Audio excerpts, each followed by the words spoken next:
Hola, ¿qué tal? ¿Cómo están ustedes? Gracias por acompañarme nueva vez en este su espacio sociocultural dirigido a fomentar una cultura de crecimiento para todos. Hoy venimos con un plato fuerte que será breve pero intenso y, como decimos los que somos amantes de la gastronomía, sustancioso.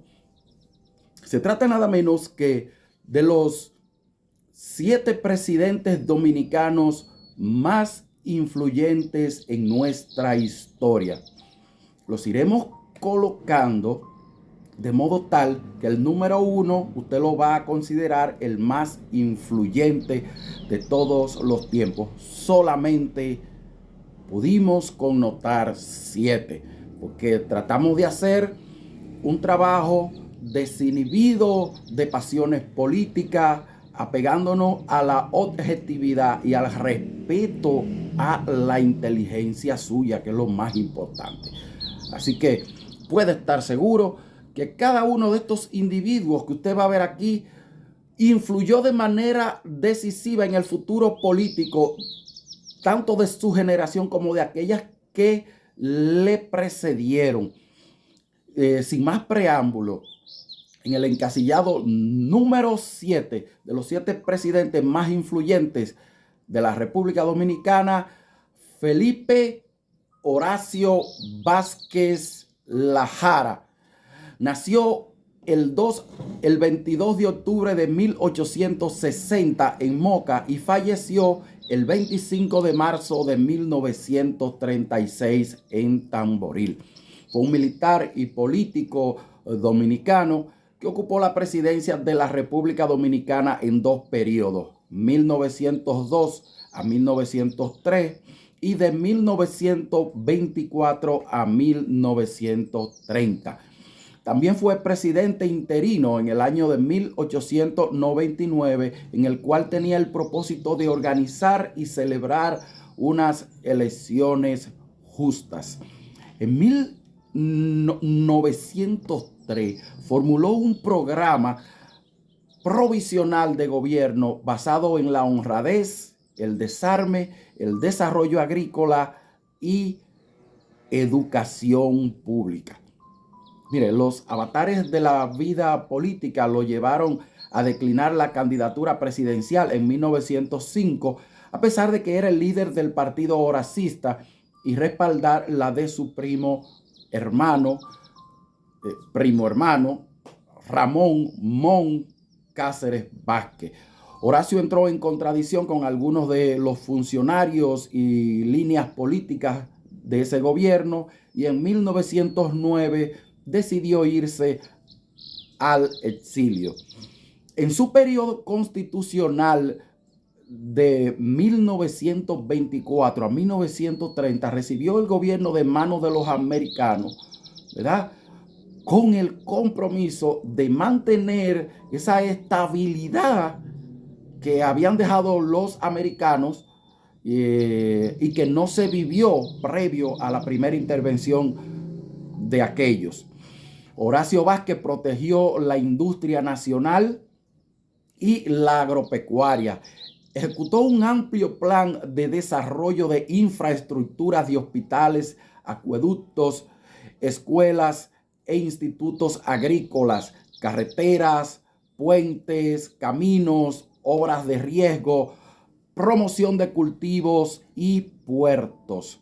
Uno de sus grandes pilares fue la firma del Tratado de Límite con Haití, suscrito en 1929, acompañado este tratado con una política de asentamientos humanos en la frontera. Dice Joaquín Balaguer en uno de sus libros de ensayo que si por algo ha de pasar Horacio Vázquez con resplandores de inmortalidad al libro de la historia, es por la colonización de la frontera. Esa es la obra más llamada a dar a nuestra nacionalidad vida imperecedera.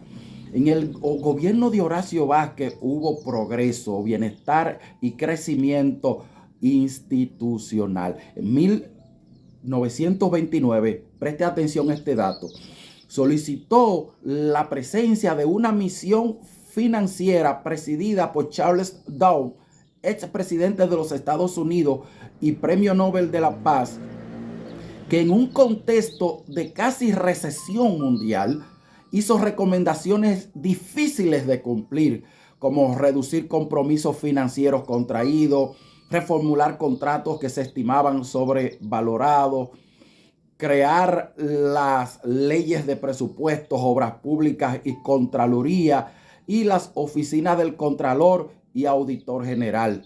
El gobierno de Horacio Vázquez las puso en vigencia con objeto de fortalecer la institucionalidad del país e introducir mayor transparencia en el manejo de los recursos públicos.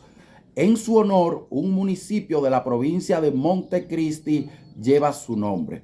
Miren, Trujillo lo derribó cegado por la ambición de poder y riqueza y encargó a sus intelectuales que dañasen la imagen de Horacio Vázquez para que dejara de ser símbolo cívico y de lucha por la democracia y las libertades.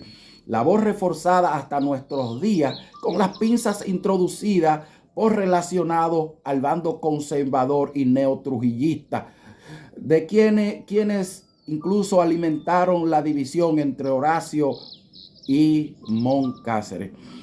Horacio Vázquez cometió errores como humano que era, pero por su credo liberal e institucional, su defensa de las libertades y su honestidad a toda prueba, fue uno de los presidentes que más influyó a través de la historia en los futuros gobernantes de su época. Le sigue en número 6 su primo hermano Ramón Arturo Cáceres Vázquez. ¿Por qué le sigue? Bueno, primero, a diferencia de Horacio Vázquez, Ramón Cáceres recibió el país en pleno apogeo del resurgimiento del caudillismo, sobre todo el bando de los rojos conservadores liderados por Buenaventura Báez, que ustedes saben que está entre los peores presidentes de la historia de nuestro país, y el bando liberal encabezado por Gregorio Luperón, Ulises Heró y estos mismos señores. Miren, Ramón Arturo Cáceres Vázquez nació el 15 de diciembre de 1866 y muere el 19 de noviembre de 1911. Fue un político dominicano, presidente y ministro de Guerra y Marina. Hay 4 aspectos principales en su gobierno: la planificación de una vasta región del país, la puesta en práctica de una nueva política económica, la reorganización del ejército y aportes en el área de las obras públicas.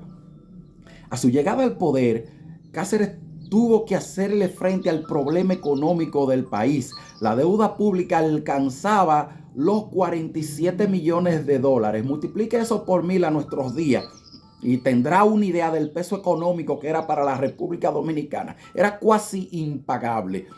Bien, el presidente Roosevelt envió al financiero Jacobo Hallender a determinar el monto de dicha deuda. Hallender propuso al gobierno dominicano un plan de ajuste para rebajar la deuda al menos 20 millones de dólares menos. Este plan fue aceptado y la deuda fue reducida en efecto a solo 17 millones de dólares. Un gran logro que costó, claro, gran sacrificio al pueblo dominicano, pero no había de otra, era pagar. Roosevelt le atribuyó una función estratégica de gran importancia a las Antillas, fundamentalmente por la proximidad con el canal de Panamá, y eso ayudó a que Horacio Vázquez pudiera zanjar en estas negociaciones un poco. Ramón Cáceres, con el propósito de fortalecer los controles del Poder Ejecutivo, logró que la Asamblea Constituyente hiciera los cambios siguientes a la Constitución. Miren, anular el cargo de vicepresidente, ya que por entonces los vicepresidentes se dedicaban a propiciar golpes de Estado para agenciarse ellos el poder. ampliación del periodo presidencial a 6 años, ya que por entonces los gobiernos solo duraban meses por culpa de las pugnas internas entre el quítate tú para ponerme yo, que ya ustedes habrán escuchado mencionar. Se suprimió el Consejo de Ministros, básicamente por culpa de la corrupción que se vivió en aquellos tiempos, la corrupción que plagaba.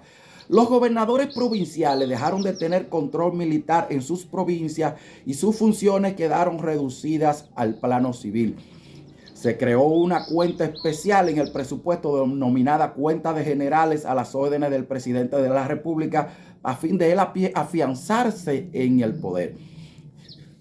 Se instauró un sistema bicameral que rige hasta hoy con un Senado y una Cámara de Diputados. Con todas estas medidas, Cáceres buscaba mantener el control político y militar, como ya les hemos dicho. Entre las obras públicas realizadas por su gobierno se encuentran, preste atención, equipar de libros las escuelas del país, ampliación del ferrocarril central dominicano hasta Moca, extensión del servicio telegráfico y telefónico, reconstrucción de los puertos y muelles de mayor importancia del país, reorganizar los servicios del correo, llevar la educación a las zonas rurales del país, fomentó el establecimiento de granjas experimentales para crear una conciencia técnica sobre la explotación de la agricultura. Miren, durante el mandato de Cáceres se dio mucha importancia a los asuntos militares. Creó un ejército profesional a fin de sustituir a los ejércitos particulares que dirigían diversos caudillos regionales y que provocaban las constantes guerrillas. Una de las tácticas usadas por Cáceres era la de enviar emisarios a los lugares donde los caudillos regionales tenían mayor fuerza, con la instrucción de que se reunieran en un lugar neutral para lograr un acuerdo de paz. Bueno, estas reuniones eran una encerrona, los caudillos opositores quedaban rodeados y él los sacaba del medio. Así instauró Moncáceres la paz en tiempos en que las pugnas y la ambición personal tenían en zozobra el país. Junto a este ejército reorganizó la Guardia Rural, creada durante el gobierno de Morales, y la convirtió en fuerza policial para todo el país, llamándola Guardia Republicana, también llamada popularmente la Guardia de Mon. Esta se caracterizaba porque imponía su autoridad y le era leal al presidente. En el puesto número 5 no podía ser para menos, le corresponde a alguien que solamente nos gobernó durante 7 meses, pero precisamente por toda la cantidad de medidas que tomó en tan poco tiempo y por el valor que tuvo en momentos en que tendría que tenerse mucha bragueta para tomar decisiones semejantes. Juan Emilio Bosch y Gaviño precisamente ocupa la posición número 5 entre los 7 presidentes más influyentes de nuestra historia. Miren, Juan Emilio Bosch y Gaviño fue un cuentista, ensayista, novelista, historiador, educador y político dominicano. Nació el 30 de junio de 1909 en Concepción de la Vega y falleció el 1 de noviembre del 2001 en Santo Domingo. Fue elegido presidente de la República en 1962, cargo que asumió, ya le hemos dicho, por un breve periodo hasta 1963. Miren, racionalizó los recursos para hacer frente a la educación, la salud, la energía, recursos hidráulicos, comunicación y la cualificación de los recursos humanos que habrían de dirigir el país. Bien, de las medidas económicas, políticas y sociales cabe destacar, entre otras, que dio inicio a la reforma agraria. Sí, fue Juan Bosch que dio inicio, prohibiendo el latifundio, limitando la propiedad privada por causas de interés social. Consagró el derecho de la familia campesina a tener tierra y recibir ayuda técnica y crediticia del Estado. Estableció que solo los dominicanos podían tener tierra, prohibiendo la propiedad privada a los extranjeros. En el 29 de marzo de 1963 se promulgó una nueva constitución que le garantizaba derechos a los pobres del pueblo dominicano. Esto provocó más disgusto entre los sectores neotrujillistas y conservadores liderados por Balaguer y por sectores apadrinados por la oligarquía. Bosch implementó programas de reforma destinadas a la redistribución del ingreso nacional de forma que beneficiara más a los de escasos recursos. Mira, mediante el decreto 9 declaró un plan de austeridad, ¿verdad? El no malgasto del dinero. Suprimió centenares de cargos públicos que él consideraba que eran botellas o estaban de más, tanto medios y altos, así como diplomáticos. Rebajó los salarios de los ministros, comenzando por el salario del presidente de la República, y en cambio elevó los salarios de los empleados públicos, o sea, de los más chiquitos, de los que él llamaba los hijos de Machepa. Rescindió el contrato con la compañía norteamericana Standard Oil. Ahí comienzan a parar el bembito los americanos para instalar una refinería de petróleo en el país. Esta medida afectó las relaciones con el gobierno de los gringos. Se promulgó la ley número 23 fijando el proceso tope del azúcar y la miel. Esto también afectaba al gobierno de Estados Unidos, aunque nos beneficiaba a nosotros. Concertó préstamos con compañías europeas para la construcción de diversas obras, entre ellas la presa de Tavera, de gran utilidad histórica para nuestro país. Esta otra medida fue recibida con desagrado, adivinen por quién, también por el gobierno de Estados Unidos. Introdujo la educación laica. Ahí comenzó a caerle mal a la Iglesia Católica. Mediante la Ley 31 obligó a los exportadores, en vez de llevar sus dineros a bancos extranjeros, tuvieran que depositarlos en el Banco Central al 100% para fortalecer nuestra divisa. Bien, todas estas medidas, así como las leyes establecidas en la Constitución, afectaban a empresarios criollos, a inversionistas norteamericanos, terratenientes, grupos de las altas esferas militares y a la Iglesia Católica, ya que su gobierno tenía una visión de corte democrático muy avanzada para la época. Tampoco su relación con las Fuerzas Armadas era demasiado buena que usted pudiera esperar. Todos estos citados atrás apoyaron una huelga en contra de Juan Bosch y colaboraron en el movimiento de conspiración para derrocar su gobierno que empezaba a gestarse. Fíjese, el gobierno de Juan Bosch enfrentó muchas dificultades y problemas con la oligarquía por las razones que ya le hemos dicho, pero con grupos sindicales adversos más afiliados al conservadurismo, con la Universidad Autónoma de Santo Domingo, y además tuvo que romper sus relaciones diplomáticas con Haití por varios atentados contra nuestra soberanía que se realizaron en su gobierno y que él estaba obligado a parar en seco. El 20 de septiembre de 1963, los grupos empresariales llamaron a una huelga general que paralizó el país por 2 días. Esta huelga fue para los militares la señal de que el tiempo era propicio para darle un golpe de Estado. Algo que se escribieron los sectores, ¿verdad?, que se le oponían, incluyendo los riquitos de este país. En la madrugada del 25 de septiembre de 1963 se llevó a cabo dicho golpe de Estado militar, derrocándolo y exiliándolo al vecino país de Puerto Rico.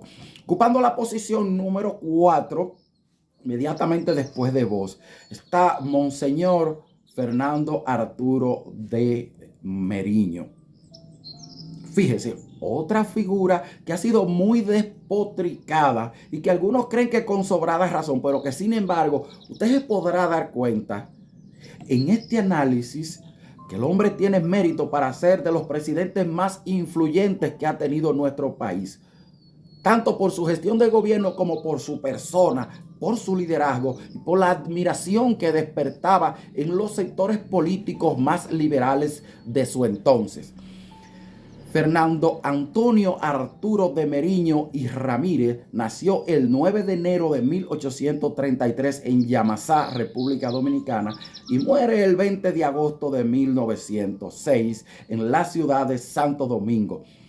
Fue un eclesiástico y político dominicano, presidente de la República en el periodo 1880 a 1882 y arzobispo metropolitano tiempo después en Santo Domingo, 1885 a 1906.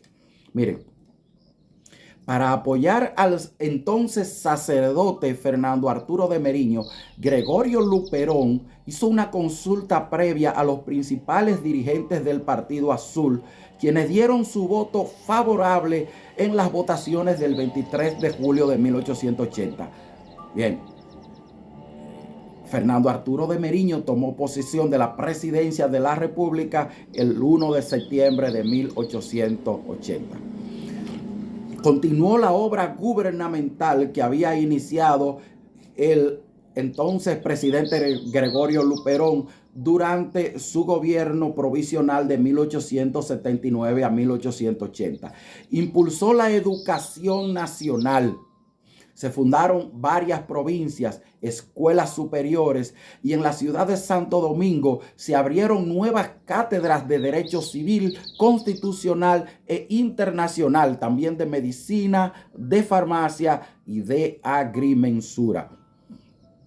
Al comentar la gestión de Meriño, el historiador Fran Moya Pons refiere que en el gobierno del religioso el Partido Azul actuaba como un verdadero equipo y sus hombres más prominentes trabajaban de mutuo acuerdo, poniendo lo mejor de sus conocimientos al servicio de la consolidación de la paz y en la obra de reconstrucción nacional. ¿Usted quiere más de ahí? Las Fuerzas Armadas quedaron bajo la influencia del lugarteniente de Luperón. Entonces, Ulises Geró Lili, que todavía entonces por aquellos tiempos era un héroe restaurador, quien fue nombrado ministro de Interior. A Meriño, por supuesto, le tocaron momentos muy difíciles por aquello de las revueltas caudillistas, pues se vio obligado a suspender la administración liberal y dar paso a un gobierno dictatorial como reacción a las conspiraciones que enfrentaban de parte de los baecistas. ¿Se acuerdan del satánico Buenaventura Báez, que se robó todo lo que pudo y un chin más? Y su partido rojo. El 30 de mayo de 1881, Meriño dispuso por decreto que todo aquel que fuera apresado con las armas en las manos contra el gobierno sería castigado con la pena de muerte. La medida se conoce en la historia dominicana como el Decreto de San Fernando, porque fue emitido el día de este santo. Luego de la disposición, enfrentó un movimiento armado que encabezó en la comunidad del Algodonal en San Cristóbal el general Braulio Álvarez. Asimismo, aplastó una expedición armada que organizó en Puerto Rico el nefasto expresidente y caudillo Cesario Guillermo. Cesario Guillermo desembarcó con sus hombres por la zona de Higüey. Su movimiento fue aplastado por las tropas comandadas por el general Ulises Heró, en tanto que Meriño se puso al frente de las tropas del ejército en Azua para evitar que se levantaran allí los partidarios de Buenaventura Báez, quien era nativo de esa comunidad. Miren, las invasiones contaban con el apoyo de España. En represalia, porque el gobierno dominicano apoyaba a los independentistas de Cuba y Puerto Rico, como mandaba la moral, las últimas colonias españolas en el Caribe. Las fuerzas militares gubernamentales, ya dijimos, aplastaron los movimientos armados durante una lucha de 2 meses. Una versión histórica da cuenta de que Meriño de Meriño y el general Ulises Erolili fusilaron a los enemigos que cayeron en sus manos. Pero estamos recibiendo una intervención por un caudillo nefasto apoyado por el gobierno español y fue una guerra de 2 meses. Aquí sí que esa versión me parece que fue postulada por los gobiernos republicanos que hemos tenido a lo largo de nuestra historia y que se dedican a infamar o difamar a los presidentes liberales y progresistas. Esa es mi percepción del asunto. Usted no está obligado a creer. El 1 de septiembre de 1882, cuando terminó su gestión, asumió el poder el general Ulises Herrero, que todavía era un héroe patrio del país. Y Meriño entregó con toda la de la ley, se fue grande después de haber servido con honor y con un excelente equipo de gobierno a su país. Mire, Meriño inició un proceso que lo obligaría a dedicarse de lleno a los eclesiásticos, a su iglesia, porque era sacerdote. Sin embargo, la admiración que despertaba en la población. Mire, en el mismo año 1882 pasó a ocupar la rectoría del Instituto Profesional, convertido meses antes en centro universitario. El día 16 de julio de 1885 fue consagrado por el cardenal Parocchi como el arzobispo de Santo Domingo al recibir la orden episcopal en Roma.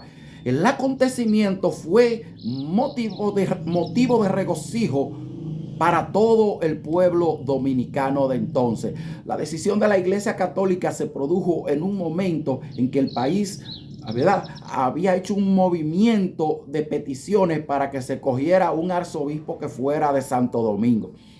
Entre las personalidades que pidieron que Monseñor de Meriño fuera consagrado como arzobispo figuran el obispo Rococo Cocha, los generales Gregorio Luperón, Ulises Heró, así como, oiga bien, el educador Eugenio María de Hostos, a quien él, al igual que Luperón, dieron todo el apoyo para desarrollar la educación en nuestro país.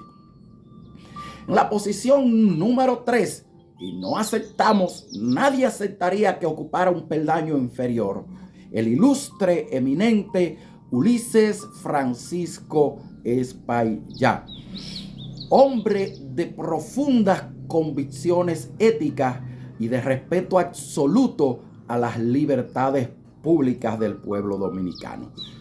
Su ejemplo como patriota, político y maestro, honesto, progresista, democrático, nos llena de orgullo a todos los que tenemos fe en el alma humana.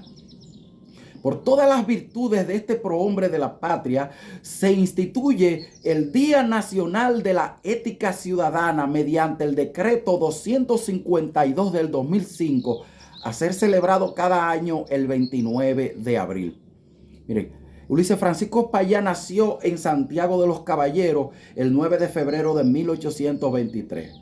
Fue maestro, dominaba los idiomas inglés, francés, también fue panadero, destilador de alcoholes, médico, boticario, escritor, munícipe, legislador, diplomático, secretario de Estado, vicepresidente y finalmente presidente de la República. Pero lo que más lo enaltece y por lo que lo recordamos es que era un hombre de acrisoladas virtudes cívicas, éticas y morales. Durante los mandatos de Báez sufrió persecución y cárcel, y al término de la guerra de los 6 años es puesto en libertad y regresa a Santiago, desde donde desarrolla una importante labor cívica que aumenta el respeto y la admiración de su persona. Miren, Hostos lo consideraba el hombre más digno del ejercicio del poder que había tenido el país. Desde la ciudad capital se le reclama para que sea candidato a la presidencia y el clamor se hace nacional. En marzo de 1876 acepta la candidatura. El 15 de abril de ese año, la Cámara Legislativa lo proclama presidente electo por la cantidad de 24,000 votos. Se traslada de Santiago a Santo Domingo acompañado por una impresionante comitiva que recorre las comunidades de Moca, La Vega, San Francisco de Macorís y Cotuí, llegando a la capital el 27 de abril a las 10 de la mañana y siendo objeto de un cálido recibimiento. Miren, Espaillá prefirió sacrificar la tranquilidad de su hogar para servirle a los más puros intereses patrios. La decepción debió ser inconmensurable para aquel espíritu noble de quien se puede decir que cuando al cabo de un breve lapso se vio precisado a abdicar del poder que no había buscado, porque las pasiones políticas lo indujeron a ello, debió haber experimentado una suerte de asfixia moral. Su gabinete estuvo compuesto, escuche bien, y aquí se refleja la valía de don Ulises Francisco Espaillá. Repito, su gabinete estuvo compuesto por Manuel Jesús Peña y Reynoso como ministro de Interior y Policía, Manuel de Jesús Galván como ministro de Relaciones Exteriores, José Gabriel García como ministro de Justicia e Instrucción Pública, Mariano Cestero en Hacienda y Comercio y Gregorio Luperón como ministro de Guerra y Marina. Este gabinete es conocido como el gabinete de los apóstoles, por ser considerado por varios historiadores como el más excelso, completo y luminoso que ha estructurado un gobernante en toda la historia de la República Dominicana. Su ejercicio del poder apenas duró 5 meses y 5 días, desde el 29 de abril al 5 de octubre de 1876. Pero entre menos tiempo duró, más valor hay que reconocer a toda la influencia que ese mastodonte de la ética del país ha lucido de ahí en adelante. Es que ha inspirado a cuanto presidente honesto hemos tenido. Inspiró a Juan Bosch, inspiró a Antonio Guzmán, etcétera, etcétera, etcétera. Miren, su gobierno patriótico, honesto, progresista y democrático fue derrocado por una sonada militar, expresión de la intolerancia y anarquía de las diferentes capas de la pequeña burguesía, y regresó a su pueblo natal este gran prócer derrotado por la ignorancia y el atraso político.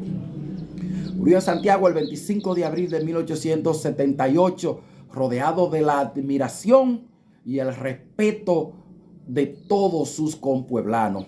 El Congreso Nacional, mediante decreto número 1663 de fecha de mayo de 1878, se dispuso a guardar 13 días de luto. 13 días de luto, de duelo por su fallecimiento, válida la redundancia.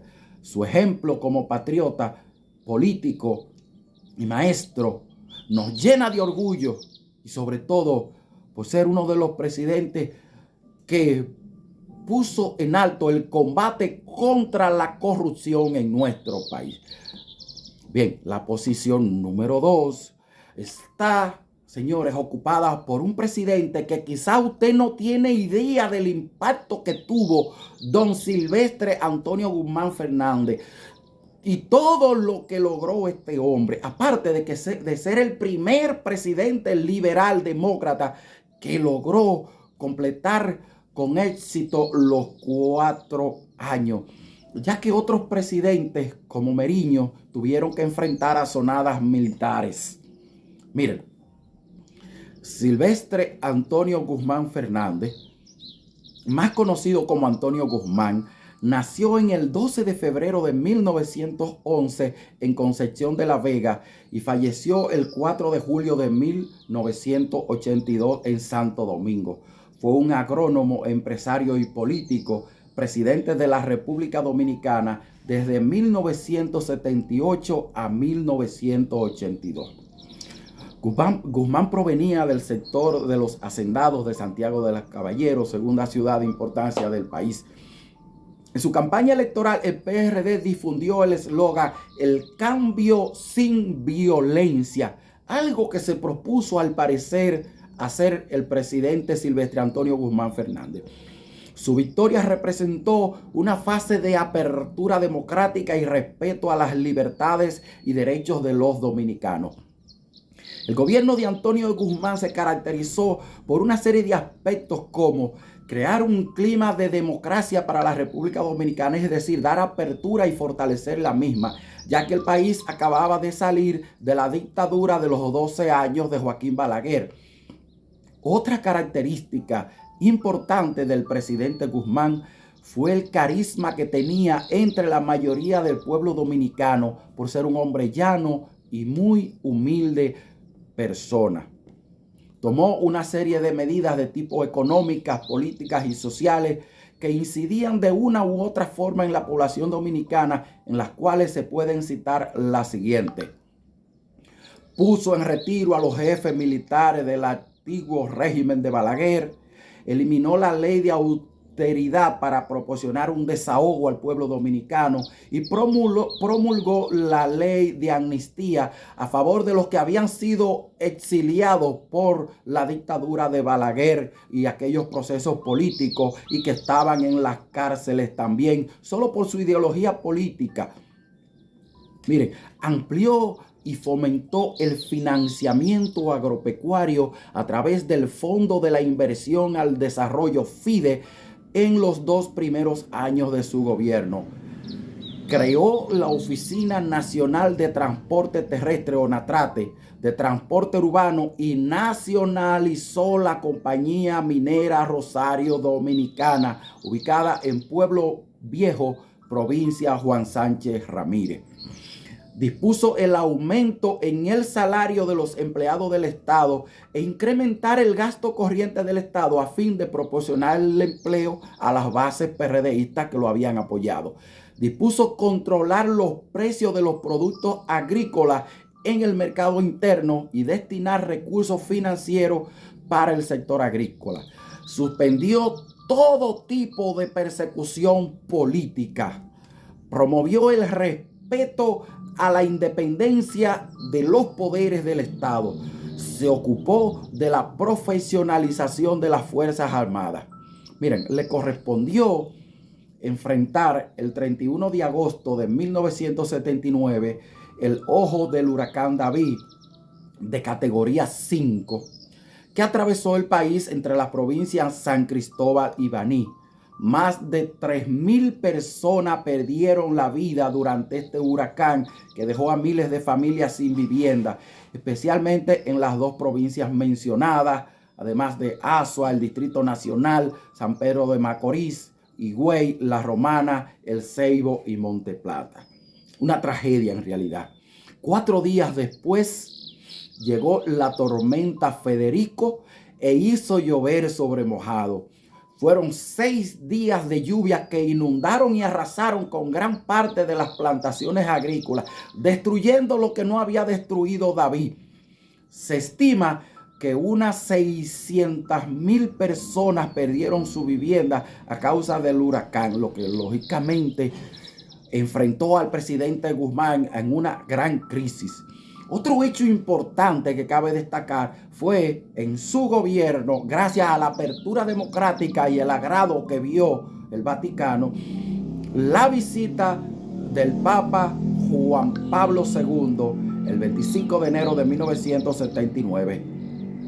Antes de la toma de posesión de Jorge Blanco, afectado por las campañas de difamación que era víctima su gobierno por parte de los conservadores y neotrujillistas que le eran leales a Balaguer, se suicidó en el Palacio Nacional el 4 de julio de 1982, perdiendo así, por su gran convicción moral, ¿verdad?, su gran sentido de la vergüenza, nuestro país, a un gran presidente y sobre todo a un hombre honesto a carta cabal.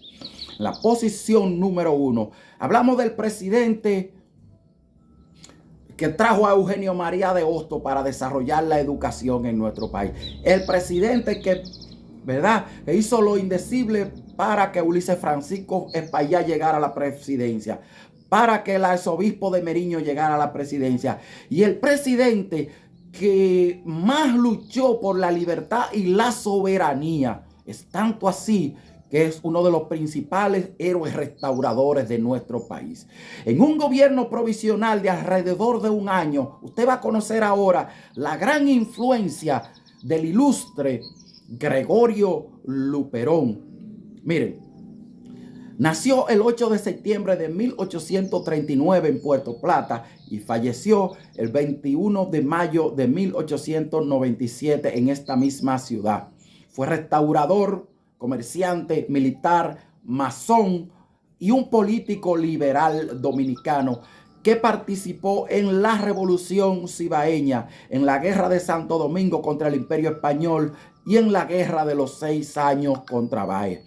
El 7 de octubre de 1879, el recién juramentado presidente de la República, Gregorio Luperón, anunció un conjunto de disposiciones que dieron el perfil de su gobierno desde ya. Decretó la suspensión del pago a la deuda pública que abrumaba al gobierno y creó varias asociaciones de comerciantes llamadas juntas de crédito para obtener de ellas préstamos con una tasa de más bajo interés, ya que hasta entonces al país le prestaban, oigan bien, dinero a un 28% mensual y él consiguió préstamos a un 10%. Reorganizó la administración pública y el Ejército Nacional. Inició la reorganización de la administración del Estado de acuerdo con los principios liberales que defendía desde el año 1859 los dirigentes del Partido Azul. El 7 de enero de 1880 convocó por decreto una convención nacional para que elaborara una nueva constitución de la República, la cual fue promulgada el 28 de mayo de 1880 y que tuvo como referente la Constitución Liberal de Moca y que luego inspiraría a Juan Bosch también esa constitución. Apoyó las iniciativas de Eugenio María de Hostos en la organización de la educación del pueblo dominicano. Instauró un régimen progresista, trató de restituir la república y preparó el proceso electoral que a finales de 1880 otorgó el poder a Fernando Arturo de Meriño, al que sucedieron algunos gobiernos liberales de duración bienal. Gregorio Luperón inspiró a Meriño, ¿verdad? Estuvo al frente de importantes guerras patrias. Fue el primero que sentó las bases para que nosotros tuviéramos una educación laica, apoyando a Eugenio María de Hostos. Apoyó una constitución liberal y democrática. Fue un demócrata a carta cabal, tanto así que cuando Lili, su discípulo, se viró y se convirtió en dictador, él lo enfrentó. Pero fue tal la grandeza de Gregorio Luperón que estando en el exilio a causa de la dictadura de Lili, el propio Lili, avergonzado, ya Gregorio Luperón a punto de morir, fue a buscarlo para ofrecerle ayuda que Gregorio Luperón no aceptó. Y aunque aceptó la petición de Lili de venir a morir en su país, se negó a viajar con él y prefirió viajar aparte. Cuando ya estaba a punto de morir, levantó la cabeza intentando incorporarse, porque dijo que los grandes hombres mueren de pie. Gregorio Luperón inspiró a todos los presidentes que ya acabamos de mencionar en esta lista anterior. Por eso que fue el presidente más influyente y uno de los héroes más grandes que ha tenido la República Dominicana. Muchas gracias.